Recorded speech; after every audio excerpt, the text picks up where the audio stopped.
Hi, I'm James Brown. In case you missed it, this is the week that was at jamesbrowntv.substack.com. Go Bills. Smelling the Roses. This is commentary from James Brown.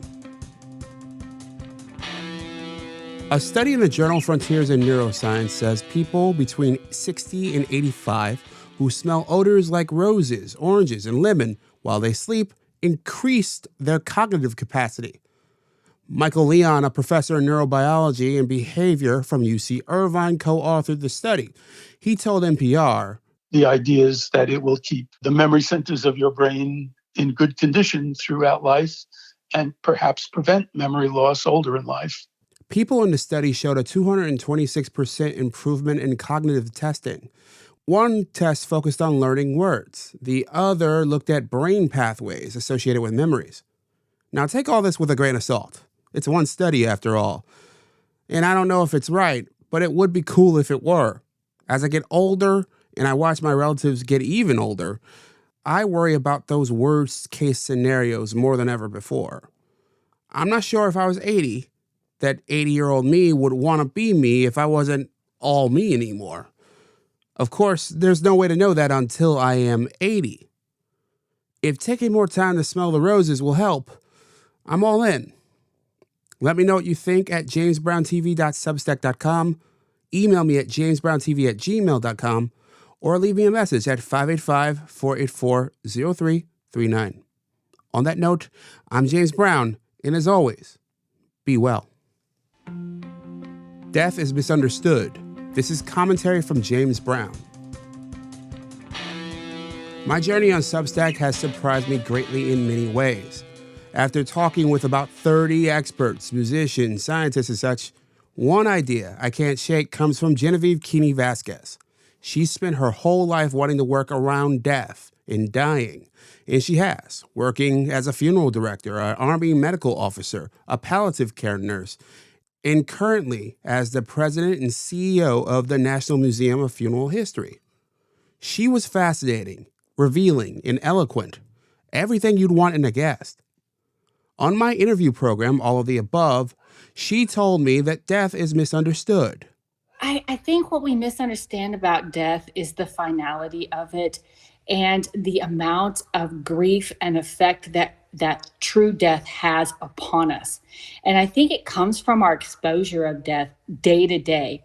If you watch our news, or if you're, subscribed to online email notifications like Next Door Neighbor, or just general, social media type daily engagements, so many of those stories talk about death. It's entertainment. So we are exposed to death on a consistent basis, but we never really understand the realities of it. Is she right? Let me know what you think in the comments at jamesbrowntv.substack.com, or email me at jamesbrowntv@gmail.com. You can also leave me a message at 585-484-0339. On that note, I'm James Brown, and as always, be well. I finally got COVID-19. This is commentary from James Brown. There was a buzzing on my wrist midway through my interview with Howard Polskat, who documents right-wing media at thewriting.com. My Fitbit was telling me I was in the zone, or at least that my heart was racing. That usually happens when I'm running or walking briskly. Maybe. I thought it was the 2 energy drinks I drank that day. I was so wrong. I somehow managed to escape COVID-19 for the entire pandemic, despite working in the field as a reporter, despite begrudgingly masking. And somehow, some way, it creeped its way into my sphere. As my conversation with Howard came to a close, I found myself talking louder than usual, and a bit faster too.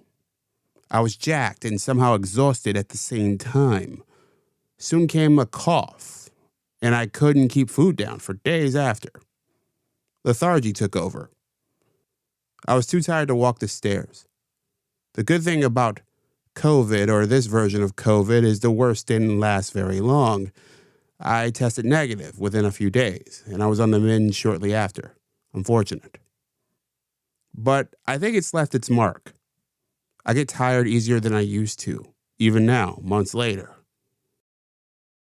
I wonder if that's the grubby hands of that damn virus or something else. I guess time will tell. Let me know what you think in the comments at jamesbrowntv.substack.com or email me at jamesbrowntv@gmail.com. You can also leave me a message at 585-484-0339. On that note, I'm James Brown, and as always, be well. Snow White is Snow Red? This is commentary from James Brown. Now that the Grimm's fairy tale, Snow White, is in the public domain, which means it can be used by anyone, conservative media company The Daily Wire is making their own live-action version called Snow White and the Evil Queen. The movie, which is coming out soon, stars one of the company's youngest hosts, actress turned YouTuber Brett Cooper of the comments section. The move is widely seen as a slap at Disney for its new version of the tale, for being too woke. But that undersells the decision. The Daily Wire, still best known for being the home of commentator Ben Shapiro, is diversifying its lineup, in part by creating what they call family-friendly children's content. They say they'll spend about $100 million on the shows and movies. Daily Wire co-CEO Jeremy Boring addressed the pivot during a 2022 employee town hall. Well, we're going to do the same thing we always do. We're going to build alternatives. Americans have enormous economic might. They just don't have any alternatives. The Daily Wire is building those alternatives. And today, I'm proud to tell you that we will be launching Daily Wire Kids. Movies like this are inevitable. As media becomes more sliced and diced, it will become more personalized and ideological. And that means more political, for better or for worse.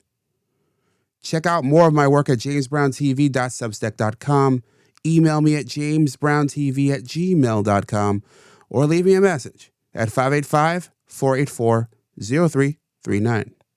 I'm James Brown, and as always, be well. How Dharma Met Greg. This is commentary from James Brown.